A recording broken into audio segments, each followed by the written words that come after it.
बुजुर्ग एवं दिव्यांग मतदाताओं के लिए मतदान केंद्रों पर रैंप एवं व्हीलचेयर की व्यवस्था की जाएगी तथा 60% से अधिक दिव्यांग एवं बुजुर्ग मतदाताओं को उनके घर पर ही मतदान कराया जाएगा।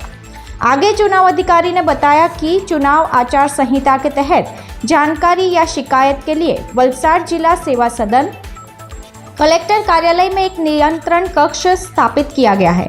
आचार संहिता के कड़ाई से पालन एवं निगरानी के लिए जिले के प्रवेश द्वारों पर 32 checkpost, 20 flying squad, 22 static surveillance team, 15 video surveillance team, 5 video viewing team, 6 accounting room, 16 MCC समेत कुल 84 टीमों का गठन किया गया है। साथ ही संसदीय निर्वाचन प्रभाग में 7 डिस्पैचिंग और रिसीविंग सेंटर स्थापित किए गए हैं। इस प्रेस कॉन्फ्रेंस में जिला विकास अधिकारी अतिराग चपलोत एवं उप जिला निर्वाचन अधिकारी उमेश शाह एवं चुनाव अधिकारियों सहित मीडिया कर्मी उपस्थित थे। दी वॉइस न्यूज के लिए वलसाड से ओलिवर ठक्कर की रिपोर्ट।